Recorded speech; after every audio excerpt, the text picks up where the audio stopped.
read too, because it's so um there's so many pieces to it, but I'm going to put it in the chat box too.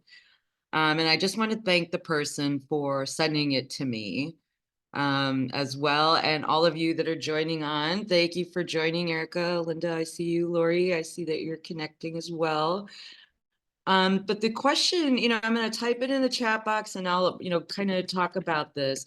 But the question itself, let me just really quickly put it in here. How did the upbringing of survival influence the ability or the inability to let go?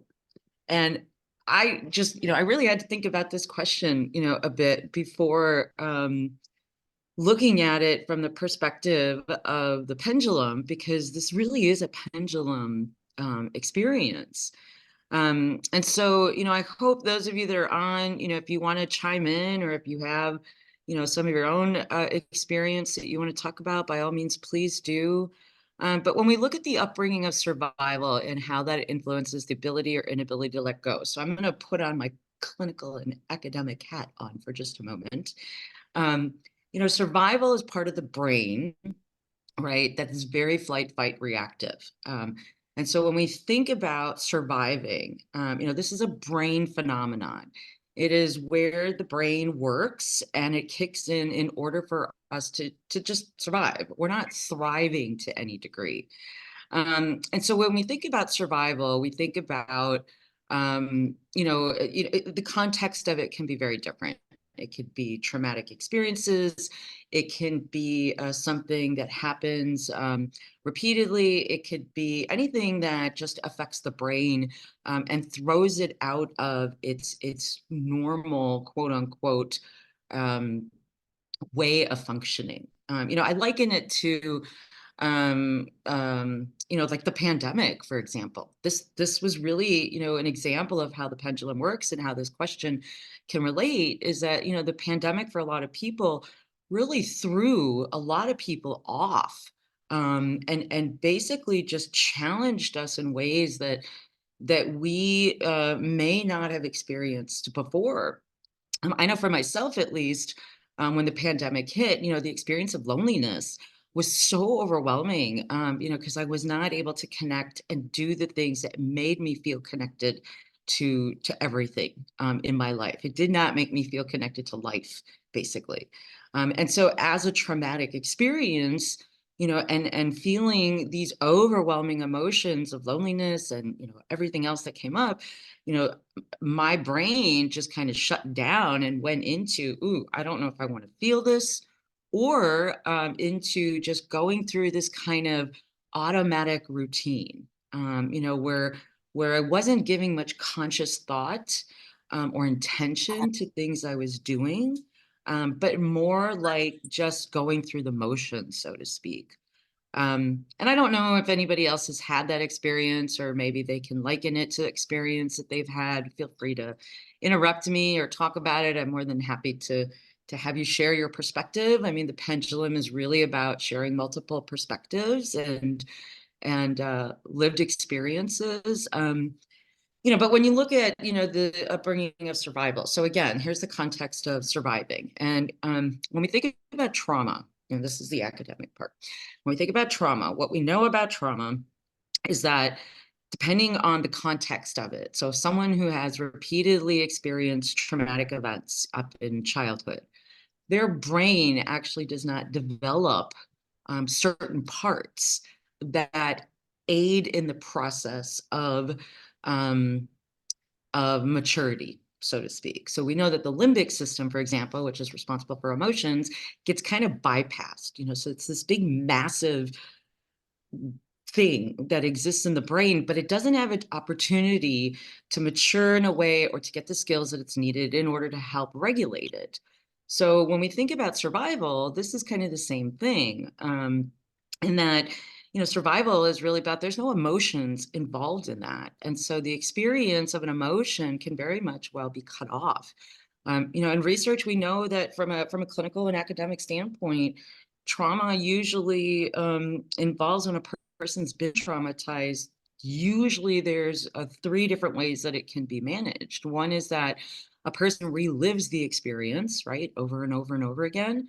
A second way is that they just cut themselves off emotionally, so there's a numbing feeling to it. And we know that when there is like, I don't want to feel negative emotions, that also subsequently cuts off positive emotions because you can't feel one without the other. I mean, you have to have, the whole pendulum, the positive with the negative. Or the third place, or the third response that sometimes people may have is this kind of hypervigilance, where people, may experience this sense of anxiety, or they're constantly searching the environment for threats or perceived threats. Now, perception is also very part of this. So, this question about how did upbringing of survival influence the ability or inability to let go? I kind of see letting go as a very spiritual um, uh, piece. The ability, I think about the serenity prayer, and working in the field of substance use disorders, the serenity prayer is something that comes up a lot. And basically the prayer talks about, and you can call it however you choose, but basically the statement of it is, grant me the serenity to accept the things I cannot change, the courage to change the things I can, and the wisdom to know the difference. And there's this pendulum, right? So when we think about what this particular statement says, what this prayer says, or meditation, or however you want to view it, the idea with it is that it's really about the control. And a lot of times there's a lot of things that we don't have control over in our environment, with other people, with other places, with things that happen. There's lots of things that we cannot control. And so the brain, what it does is that because it's connected so much with the mind and the chemicals that are released into the body that, also influence our responses and our state of being, so to speak. Um, the idea is that the mind also tries to take control over things that it can't control. Um, there's a great book on this. I do recommend it. It's called The Untethered Soul by Michael Singer, and he talks about this a lot. Pam, I'm going to mispronounce this person's name, and I apologize. She wrote, A New Earth, The Power of Now. Two of them actually I'm thinking of. So, but the idea, the basis of it is really looking at the fact that the mind tries to take control of whatever it does not feel like it has control. And so when we're like, we talk about this in dialectical behavioral therapy, when we talk about being mindful. There's this part that narrates everything, right? And the idea with mindfulness is that you're just present in the experience. So when we're present in the moment, there really isn't any need to control anything, because we're not in that space to have to control anything. We're just present with whatever is. The mind likes to narrate, and I was reading this in the book, and it just made so much sense too. Like, when we go outside and it's cold and we hear this in our head, like, oh my gosh, it's really cold. Okay, well, we already knew this. And yet there's some sort of way that the condition of reminding us that it's cold gives us this accessibility of being able to control something. And so in survival, with this question, upbringing of survival influence the ability or inability to let go. I really think that there's a lot, and it's very layered. But I'm curious, I've thrown a lot of information right there and kind of given you both extremes of the pendulum there. But I'm curious if anybody has any thoughts or wants to share an experience or wants a clarifying question or anything.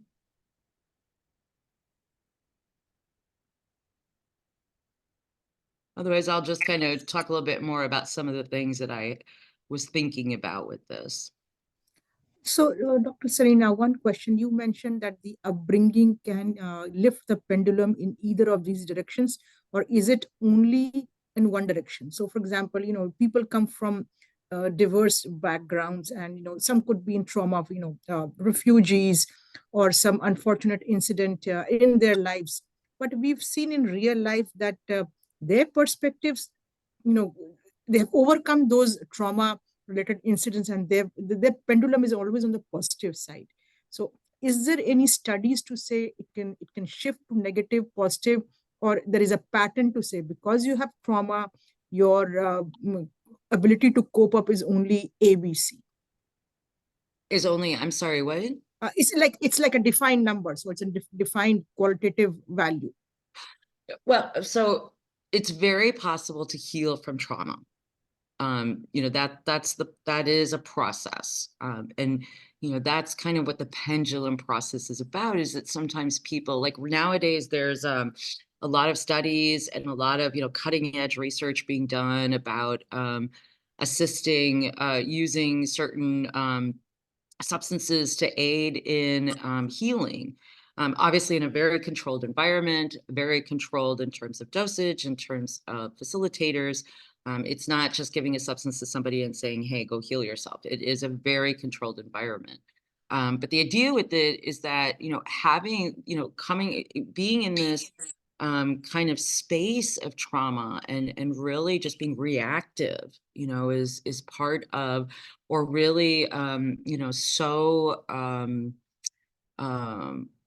heavy on one side, that what the studies have demonstrated is that when people have these kinds of mystical experiences or a spiritual experience, or are able to process through certain things, there is this kind of swing that happens. And that's kind of what the pendulum is about too, is, you're finding a subjective balance, what works for you. How do you not live so much in this trauma survival mode, in this brain mind perspective, where you have all these kind of longings for love, compassion, honesty, truth, things of that nature, and yet bringing that kind of spiritualness or spirituality, however you want to define that, into reality is really, kind of that swing that happens. I think the pandemic really did that for a lot of people. Did anybody have another comment or a question? Very helpful. Thank you, Dr. Yes, you're Suresh. welcome. Thank you for asking that. So I'll give you kind of another way of looking at this, too, because, working, um, in the field of substance use disorders, this kind of reminds me of this question too, is, when a person is in the throes of a substance use disorder, and I'm talking about, a lot of people did resort to um, drinking and other substances during the pandemic, um, but also, as a way to kind of mitigate emotions, as a way to kind of relieve boredom, as a way to try to find connection. And that's really what survival, I think, also entails, is that there's this kind of lack of connection that exists. And so with substance use disorders, sometimes what happens is that when a person is utilizing a substance that provides some sort of temporary relief of whatever situation it is that's being relieved from, the pandemic, we know that during the pandemic, alcohol sales went up 30%. And so a lot of people were drinking more. It was a lot easier. It was a lot more accessible. It was, lots of different things. Um, and then what happens is that after a period of time, the the brain gets hijacked by the substance. So there's this kind of loophole that happens. And I think this is kind of, what trauma does to some degree, what intense emotions sometimes can do, that it very stays focused in the brain and the mind. And so what happens is that when the brain becomes hijacked by something, there's this perpetual loop that occurs, that the mind and the brain are working together to kind of keep whatever the present moment is going. Everything else doesn't make sense, right? So it's very normal, or it seems very logical, that certain things are happening, or that a person may be reacting the way they're reacting, or whatever the case may be. And so after a period of time, when a person, observes that there is something different going on, sometimes there is, like in substance use disorders, a person may go to a meeting, or they may go see a therapist, or they may have an intervention, or they may just realize that they're sick and tired of whatever's happening. They have this moment of abstinence where they're not using a substance to mitigate the trauma or the experience or whatever it is that they were trying to avoid. And so the longer that space of abstinence is, the more that a person can see and experience, how this event or this thing was influencing what they were doing, how they were thinking, things of that nature. And I think, the upbringing of survival, going back to the question, very much relates to that, that there is this kind of this loophole in the brain that may happen as a result of like if you think of hoarding behavior, if you think of individuals that were raised during the Depression, that there's this kind of brain piece that exists with that, right? That it subsequently takes over and shows up in a person's reality. And so that, unless there is some observation being done or some, awareness of it or something that, perpetuates it, then that behavior can keep going. But if it isn't interfering with the person's life, then maybe there's no need to shift it. I think the second part of the question about the ability or inability to let go. Um, Again, that's kind of a broader question, so I'm not really sure like what exactly is being looked at in terms of what to let go, what not to let go. Um, I kind of related my perspective on that was looking at this notion of what's in a person's control and what isn't. Um, so I'm curious to know if you have any thoughts about that. I know that's a lot that I kind of threw on there, but this question was just so fascinating to me, and really kind of spoke with about the pendulum. So I don't know if Lori or Linda or Pramila, if you have anything you want to share or what you think of that.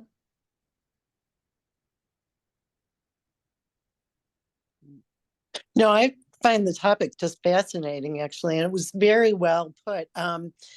It explains it just in very terms that anyone can understand, and it's very relatable. Everything that you've said. So, I had uh, no trauma really in my upbringing, but I do think the pandemic, there's some commonality and how you described it. So it definitely is very relatable. Thank you for sharing.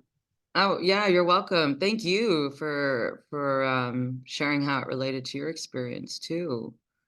Linda, I don't know if you have anything you want to share or any thoughts on the subject. Um, well, you're right. It is a lot to take in.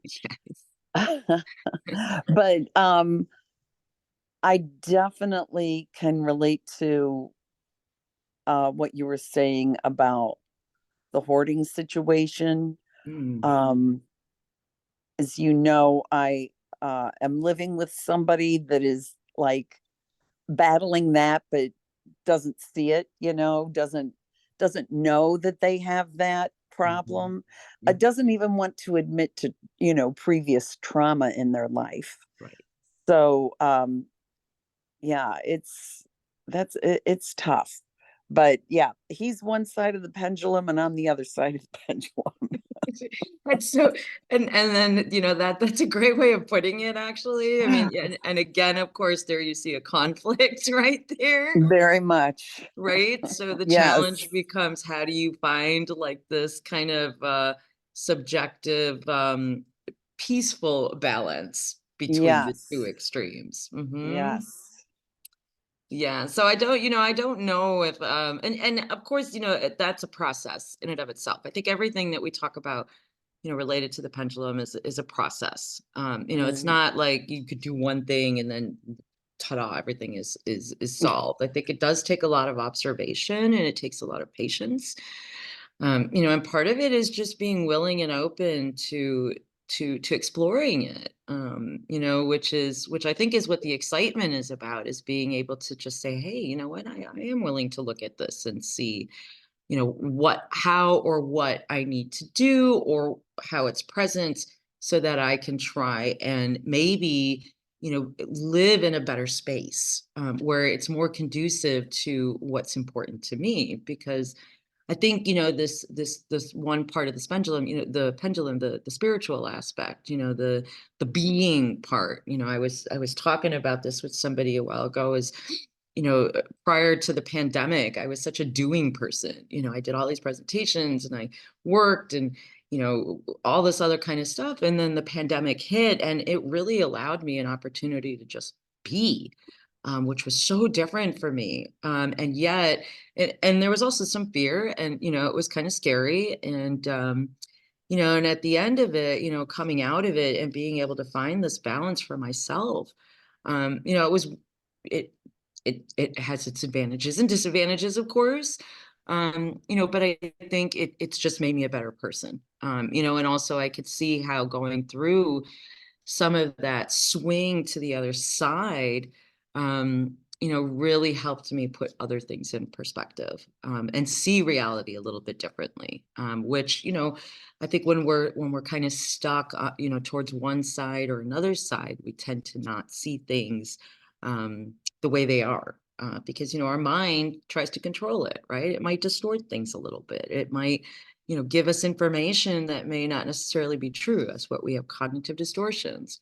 Um, so I think there's also a piece, with that as well, that's important to look at. And it's also about, kind of going, Linda, to your example, and I appreciate you sharing that, by the way, is really looking at, what is it that we're willing to let go of? What is it we're willing to accept?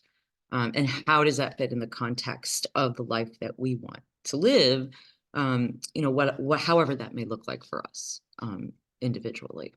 Right. I'm sitting here shaking my head. Yes, I know you can't see me, but I'm like, yes, you're absolutely right. Okay, so you But relate to that. absolutely. But yeah, I try to realize, where he's coming from and why Yeah. he's doing this, and try to, work with him a little bit on this. But Mhm. yeah, it's not easy, but Right. yeah, but it helps to talk about it, and I appreciate that a lot. Absolutely. Well, I appreciate you being willing to talk about it too. So, Absolutely. but you also bring up a good point there too, is, relationships are very much about the pendulum, right? Oh Um, yes. especially, when you're used to doing things in a certain way, and then you get into a relationship, and then there's some compromise that may have to exist, the different, and that's a completely different topic we could talk about at some point, but the difference between, a lot of people tend to sacrifice, and, rather than compromise. So I think it's important, you know, exploring, what's a non-negotiable, and what isn't. That kind of goes back to the inability or the ability to let go, right? I think there's some parallels, with that as well. So I don't know if anyone else has anything that they want to, put out there. That's kind of all I had for today's episode. Pramila, I don't know if you have any questions or any follow-ups or. No, I think, as I said, it's a very interesting topic, and I, I'm also thinking to say, how I'm processing it in my mind. So definitely, I'll follow up with you should I have any other feedback as well. But very informative, and it triggers a lot of food for thought. Yeah. Well, and thank you for saying that. Because I do want people to follow up if they have questions or want me to explore something more, in a subsequent series. I think that's important, is that it's relatable, and it's meant to connect people.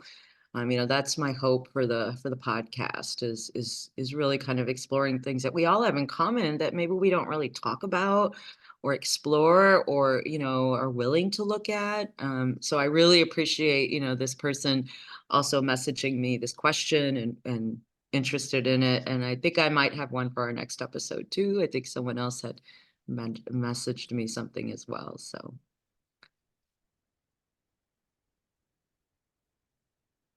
Oh, you're on mute. Well, I think in that case, we conclude today's session. Thank you once again, Dr. Serena, and to the participants and the audience who are watching and following you. Thank you so much for having me, Pramila. I appreciate it. And thank you, everyone, all three of you, for joining today. I really appreciate your time. Thank you. Bye. Good night. Bye.